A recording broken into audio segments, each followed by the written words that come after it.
What's up guys, it's Raccoon back with another video, and in this video I'm going to be talking about why I bought the iPhone 7 in 2020 and if you should buy one as well.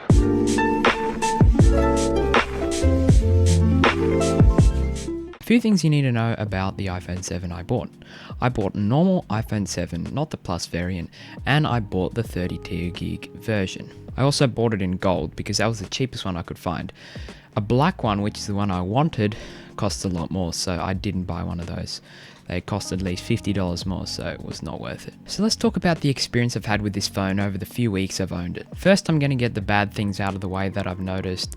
The first thing being the battery life. Now, the battery life on this phone is probably worse than other phones because it has an 80% battery health, so it's not that great, but the battery life still on the maxed out battery, brand new battery, wouldn't be that great. So the battery life on this is not going to be comparable to the iPhone 11 Pro or something like that. It's not going to be comparable at all. For me, it lasted about 2.5 hours of screen on time to 3 hours, which isn't that great. My Google Pixel 1 normal size variant was able to get 4 hours of on screen time very easily. With the bad things out of the way, now I can talk about all the good things I've enjoyed using the iPhone 7 for the past 3 weeks. The first being iOS 13. I came from an Android phone, the Google Pixel 1 to be precise, and iOS was a good refresher. It seems really fluent and never hiccups and never has any bugs basically, unless you're getting a third-party app, of course. But it seems very, very fluent and I haven't had any issues. I really do enjoy the iOS experience. Now, if you want customizability, then of course iOS is just not for you. But for me, I don't really care about customizability. I just want a phone that works and that works fluently without any bugs. And this is perfect for that. Another thing I've really enjoyed on this phone is the speakers. The speakers are really great. They are stereo speakers, so that it uses the earpiece and the bottom firing speaker to work together, and they have some very good sound. The bass is pretty decent and very great compared to the Google Pixel I had, and it has a very nice clear sound, and when you block one speaker you can always hear sound still, which is really nice, so you don't have to worry about hand positioning and stuff like that. Now let me just jump in here and remind you to subscribe if you are enjoying the video, because it helps out the channel a lot, and I really want to reach 200 subscribers pretty soon, so yeah, sub would be very much appreciated, and also the like button. Now let's continue on with the reasons why I bought it and why you might want to get one as well.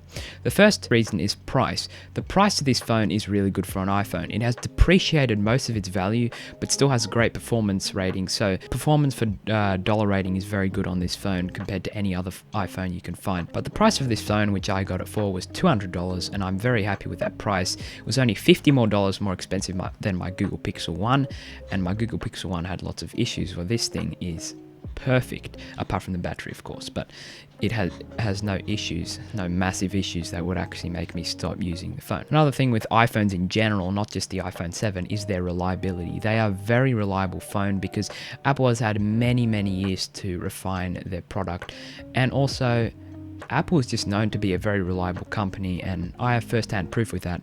My iPod Touch 5th generation, I've had it for 7 years and it still works perfectly fine. While with the Google Pixel 1, that thing is only 3 or 4 years old, and its microphone died, its video wouldn't always work, and yeah, just a few issues that were just big issues for me. And also the fact that it would, whenever I'd try and pick up a call, it would just freeze. The phone also has a really good build quality, and I really like that about this because it feels very premium and it doesn't feel like it's going to break anytime soon. It won't bend like the iPhone 6, no bend gate here. Also the camera is pretty decent. You won't find anything particularly special about it, but when I was buying this thing, I watched a fair few reviews and they said the video quality of this camera was great, and yes, they are right. The video quality is fantastic on this camera. It's a lot better than the Google Pixel, has much more natural colors, and it's just a great camera all around.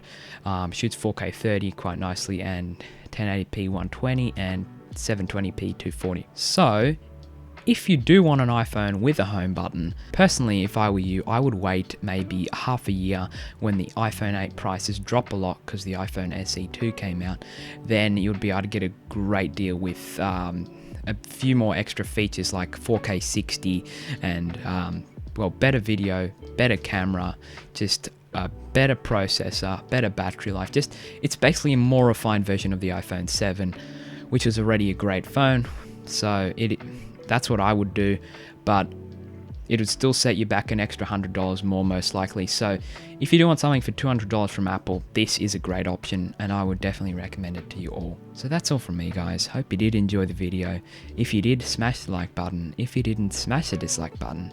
Remember to subscribe and I'll see you guys in the next video.